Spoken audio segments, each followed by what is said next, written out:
हाँ तो बेटा हम लोग मॉक टेस्ट 9 लेकर के आ गए आपके सामने। ये भी मॉक टेस्ट जो है एक से बढ़कर एक क्वेश्चन इसमें रखा गया है। जो भी क्वेश्चन रखे गए सब एग्जाम के पूछे हुए हैं। ये भी क्वेश्चन का जो पैटर्न है ये भी आपका बेचू इंटरेस्ट, एयरफोर्स और नेवी और एनडीए को ध्यान में रख के बनाया गया है। जो भी क्वेश्चन सामने आपके रखा जा रहा है किसी न किसी एग्जाम में पूछे हुए और एकदम फिल्टर क्वेश्चन है। ज्यादा समय को बर्बाद नहीं करते। क्वेश्चन नंबर 1 पे ध्यान देते क्या कर रहा है। किसी रुद्रोष्म परिवर्तन में किसी द्विपरमाणिक गैस के दाब और ताप के बीच क्या संबंध होगा। देखिए आपको बताते कि रुद्रोष्म की बात कर दिया। रुद्रोष्म में हमेशा पॉइसन फार्मूला लगता है। तो पॉइसन फार्मूला है क्या, T के power 1 minus gamma into T के पावर गामा बराबर कांस्टेंट। ये रिलेशन आप जानते होंगे बेटा। आपको बता दें इस रिलेशन से आप यही क्यों लगाया गया, क्योंकि जो भी ऑप्शन दिया गया वो टेम्परेचर और उसके बीच रिलेशन दिया गया है, इस कारण से ऐसा करना पड़ा। और डाया एटॉमिक की बात कर रहा है तो डाया के लिए गामा का मान 7 बटे कितना होता है, 5 होता है। तो p के पावर 1 माइनस 7 बटे 5 इंटू टी के पावर 7 बटे 5 बराबर कांस्टेंट के। तो यहाँ पर अगर हम देखेंगे तो p के पावर माइनस 2/5 बराबर डायरेक्टली प्रोपोर्शनल टू t के पावर माइनस 7/5। इस तरह का ऑप्शन होगा। तो फिर ये 5 से 5 आपका क्या हो जाएगा, कैंसिल हो जाएगा। तो p is directly proportional to t के पावर 7/2। 7 कितना हो जाएगा बेटा 2, क्योंकि माइनस से माइनस भी कैंसिल हो जाएगा। तो p is directly proportional to 7 के पावर t के पावर 7/2 ऑप्शन इसका करेक्ट होगा बेटा। ये जो क्वेश्चन आपके सामने रखा गया, ये क्वेश्चन ऊपर वाला जो दिख रहा है ये है तो आपका देखिए बेचू एंट्रेंस का पूछा हुआ क्वेश्चन, लेकिन ये नीट और जेई मेन तक का सफर रहा है। इस क्वेश्चन का आपको बता दें दिया तो है बेचू एंट्रेंस में, लेकिन ये नीट और जेई मेन तक का सफर रहा है इस क्वेश्चन का, जो आज जिसका ऑप्शन डी सही है बेटा। इसलिए जो भी क्वेश्चन आपके सामने रखे जाते हैं सब एकदम एक से बढ़कर एक, और जो इंपॉर्टेंट हो अनावश्यक क्वेश्चन में आपके सामने नहीं रखता। तो इस तरीके से क्वेश्चन नंबर 1 का जो आंसर होगा डी ऑप्शन करेक्ट होगा। बढ़ते हैं ऑप्शन दूसरे क्वेश्चन की ओर ध्यान देते हैं कि किसी आदर्श गैस के लिए Cp और Cv का अनुपात ताप पर किस प्रकार निर्भर करता है। तो Cv बराबर आप क्या जानते हैं, पहले Cp बराबर क्या जानते हैं। Cp बराबर होता है dq/μdt, me number of moles है, और Cv बराबर जब आप लिखते हैं तो dq/μdt। अब Cp/Cv तो गामा होती है, तो गामा क्या होती है Cp/Cv। दोनों का रेशियो निकाल देंगे तो पूरा का पूरा कट जाएगा, बराबर एक कांस्टेंट आ जाएगा। तो कुल जब बराबर एक कांस्टेंट आ जाएगा तो क्या वो टेम्परेचर पे डिपेंड करेगी। तो it means gamma is independent of temperature, मतलब गामा टेम्परेचर पर निर्भर नहीं करेगा, अर्थात अनिर्भर होगा, अर्थात कांस्टेंट होगा। तो इसका सही ऑप्शन जो होगा डी ऑप्शन करेक्ट होगा। तो इस तरीके से पहले क्वेश्चन का भी ऑप्शन डी है, दूसरे क्वेश्चन का ऑप्शन भी डी है। बढ़ते तीसरे, यहाँ पर जो भी क्वेश्चन आपके सामने रखे जाते हैं उसका कंप्लीट सॉल्यूशन दिया जाता है। ऐसा नहीं कि टिक मरवा करके हम लोग आगे बढ़ जाते हैं। जो भी मिलेगा आपको फुल कॉन्सेप्ट के साथ मिलेगा कि कोई भी चीज हो रही है तो कैसे हो रही है। आपके साथ बहुत ज्यादा समय दिया जा रहा है बच्चों। और चैनल पर अगर आप नए हैं तो ध्यान दीजिएगा कि चैनल को लाइक शेयर एंड सब्सक्राइब करना नहीं भूलना है। बढ़ते हैं क्वेश्चन नंबर 3 की ओर ध्यान देते हैं कि 3 क्या कर रहा है। एक इक्वेशन आपका है y = 3 sin 314t plus cos 314t में परिणामी आयाम पूछा जा रहा है। मैं आपको बता दूं, आप मैथ के स्टूडेंट होंगे तो इसका आंसर चुटकी में दे देंगे, क्योंकि साइन और cos के बीच का फेज डिफरेंस π/2 का होता है। साइन और cos के बीच का जो फेज डिफरेंस होता है, कालांतर जो होता है, वो π/2 मतलब 90 डिग्री का होता है। तो पहला आयाम आपको दे दिया है कि पहला आयाम 3 है और पहला आयाम 3 सेंटीमीटर है, और दूसरा आयाम जो दे दिया है वो 4 सेंटीमीटर है। तो परिणामी आयाम निकालना है, 90 डिग्री का कोण है, तो परिणामी आयाम a1 का होल स्क्वायर प्लस a2 का होल स्क्वायर। तो a1 का होल स्क्वायर प्लस a2 का होल स्क्वायर प्लस तो हो जाएगा 3 का होल स्क्वायर प्लस 4 का होल स्क्वायर। तो a बराबर आ जाएगा 5 सेंटीमीटर। इट मींस जो आपसे क्वेश्चन नंबर 3 होगा उसका ऑप्शन नंबर सी सही होगा। बढ़ते हैं क्वेश्चन नंबर 4 की ओर ध्यान देते हैं कि क्वेश्चन नंबर 4 हमारा क्या कर रहा है।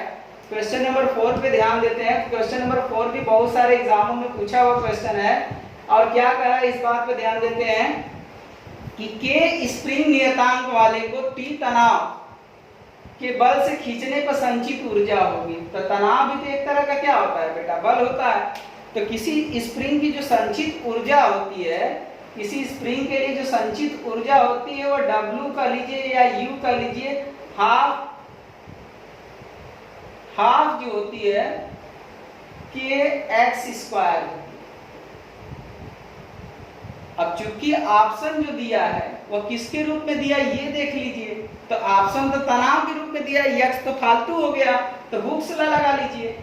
तो हुक्स लॉ में F बराबर क्या था बेटा, kx अगर मैग्नीट्यूड के फॉर्म में लेते हैं तो W बराबर यहाँ पर क्या हो जाएगा, हाफ k इंटू एक्स की जगह कितना रख देंगे, यहाँ पर जो बल है वो तनाव है, तो T बाई क्या हो जाएगा, k का होल स्क्वायर। तो यहाँ W बराबर हो जाएगा 1/2 T²/k।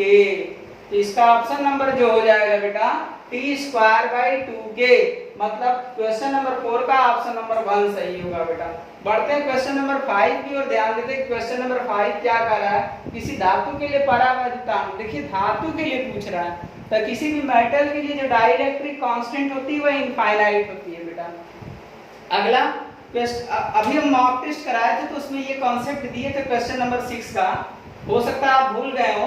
देखिए जब किसी भी गैल्वेनोमीटर को अमीटर में बदलना होता है तो शंट लगाते हैं, मैं आपको एक मॉक टेस्ट कराया था तो उसमें बताया था शंट एक लो रेजिस्टेंस होता है, शंट का जो रेजिस्टेंस होता है which is less than galvanometer, तो जो शंट का रेजिस्टेंस होता है वो हमेशा लो होता है बेटा। तो किसी आदर्श धारा मापी में शंट का प्रतिरोध, तो आदर्श लग गया, ये पहले ही से कम होता है, आदर्श में और कम, तो एकदम कम, तो कम एकदम कम, तो मतलब कहां तक जा सकता है, 0 तक जा सकता है। तो इस तरीके से हम लोग जो है क्वेश्चन नंबर 6 भी सॉल्व कर लिए। क्वेश्चन नंबर 7 मेरा बहुत फेमस क्वेश्चन है बेटा, इसमें मैक्सिमम लड़के,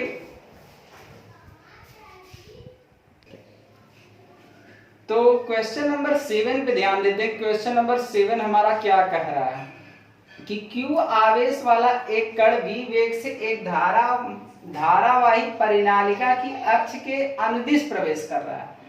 अगर अक्ष के अनुदिश प्रवेश कर रहा है तो अक्ष के अनुदिश ही तो चुंबकीय क्षेत्र भी होता है, अक्ष के अनुदिश ही चुंबकीय क्षेत्र भी होता है, क्योंकि परिनालिका की अक्ष पर जो चुंबकीय क्षेत्र होता है उसी के अनुदिश चुंबकीय क्षेत्र की दिशा होती है। तो जब अनुदिश का मतलब दोनों एक ही दिशा में हो गए, और जब दोनों एक ही दिशा में हो गए तो B is parallel to क्या हो गया, V हो गया। तो F बराबर आप क्या जानते हैं, F बराबर था Q V क्रॉस B। अब पैरेलल में एंगल कितना बनता है, 0 डिग्री का बनता है, पैरेलल में एंगल 0 डिग्री का बनता है, तो साइन 0 का मान क्या होता है बेटा, 0।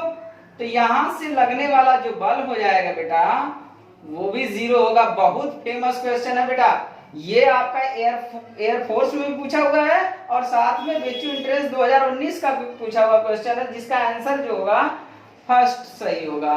किसी शुद्ध अर्धचालक में कौन सा अपद्रव्य मिलाया जाए कि पी टाइप अर्धचालक बने। देखिए पी टाइप में ट्राईवैलेंट की इंप्योरिटी करते हैं, तो पी टाइप में जब ट्राईवैलेंट की इंप्योरिटी करते हैं तो ट्राईवैलेंट में कौन है, एल्युमिनियम, तो इसलिए इसका ऑप्शन नंबर क्या हो जाएगा, बी सही हो जाएगा। क्वेश्चन नंबर 9 देखते हैं थोड़ी देर। क्वेश्चन नंबर 9 क्या करा कि किसी अर्धचालक में प्रवाहित धारा होती है। देखिए किसी अर्धचालक में जो टोटल करंट होती है, टोटल करंट जो होती है that is the sum of electron current plus hole current. किसी भी सेमीकंडक्टर में जो करंट होती है इलेक्ट्रॉन करंट प्लस कोटर करंट दोनों के योग के बराबर होती है। तो किसी भी अर्धचालक में जब धारा का प्रवाह होता है तो इलेक्ट्रॉन और कोटर दोनों के कारण होता है, अर्थात इसका ऑप्शन नंबर जो होगा सी सही होगा। बढ़ते ही एन टाइप अर्धचालक में होता है। देखिए इस क्वेश्चन में, क्वेश्चन नंबर 10 में लड़के इतना ज्यादा गलती करते हैं कि उसका कोई अंत नहीं है। एन टाइप अर्धचालक में होता है तो याद रखिए कि एन टाइप अर्धचालक में दोनों होता है, इलेक्ट्रॉन भी होते हैं और कोटर भी होते हैं। अगर पूछता बहुसंख्यक कौन है, मेजॉरिटी किसकी है, तब किसकी एन टाइप में बोलेंगे, तब बोलेंगे इलेक्ट्रॉन की होगी। तो याद रखिएगा, इसमें याद रखिएगा कि मेजॉरिटी इलेक्ट्रॉन की होती है, लेकिन एन टाइप में होते दोनों हैं बेटा। ताप बढ़ाने पर शांति काल पे क्या इफेक्ट पड़ेगा, देखिए लोग सीधे बता देते हैं कि ताप बढ़ाने पर शांति काल घट जाएगा, ठीक है, लेकिन हम आपको जो देंगे वो कॉन्सेप्ट देंगे बेटा, क्योंकि आप रट लेते हैं तो ये अच्छी बात नहीं है। अगर हुआ तो श्रांति काल घट रही है तो कैसे घट रही है इस बात को भी आपको बताया जाएगा, क्योंकि R इक्वल टू आप क्या जानते हैं, V अपॉन I और a n e square tau ml upon a square tau, ये फार्मूला होता है, और r is directly proportional to t होता है।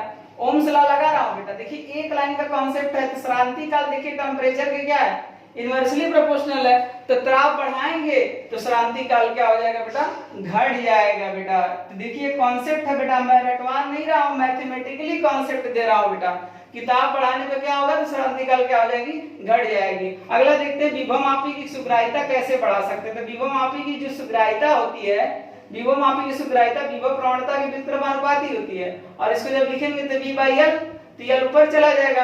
तो याद रखिएगा कि जिसका जितना लेंथ ज्यादा रखेंगे सुग्राह्यता भी उतनी अधिक होगी। तो विभवमापी की सुग्राह्यता कैसे बढ़ सकती है, लंबाई को बढ़ा दीजिए, सुग्राह्यता क्या हो जाएगी, बढ़ जाएगी। बढ़ते हैं अगले क्वेश्चन पे, ध्यान देते हैं। देखिए क्वेश्चन नंबर जो 14 है वो एयरफोर्स का बहुत फेमस क्वेश्चन है, और साथ में ये क्वेश्चन जेई में भी आ चुका है, जेई मेन में, और साथ में आपका जो है बेचू एंट्रेंस 2019 का पूछा हुआ क्वेश्चन है। कह रहा है एक छड़ से लटकी हुई यम संगति के कारण उसमें उत्पन्न यल दीर्घीकरण के दौरान कार्य होगा। देखिए इसका ऑप्शन जो होगा mgl/2 होगा, हाफ fx होता है, तो उसके सेंटर से लेते हैं तो mg/mgl कितना आ जाएगा, 2 आ जाएगा। किसी संचार में बैंडविड्थ पूछ रहा है कि बैंडविड्थ क्या होती है, तो बैंडविड्थ जो होती है दैट इज 2 टाइम्स ऑफ क्या होती है, मॉड्यूलेटिंग फ्रीक्वेंसी होती है। तो याद रखिएगा कि बैंडविड्थ जो होती है दैट इज 2 टाइम्स ऑफ क्या होती है, FM होती है, मतलब 2 गुना होती है किसकी, मॉड्यूलेटिंग फ्रीक्वेंसी की। तो इस तरीके से 15 क्वेश्चन हमारा हो गया, और आज हम लोग 15 क्वेश्चन ही करेंगे क्योंकि कुछ प्रॉब्लम है, और कल प्रयास आपके सामने रहेगा कि हम 25 क्वेश्चन का सीट लेकर के आए। और वीडियो अगर अच्छा लगता है तो उसे लाइक शेयर एंड सब्सक्राइब करना ना भूलिएगा।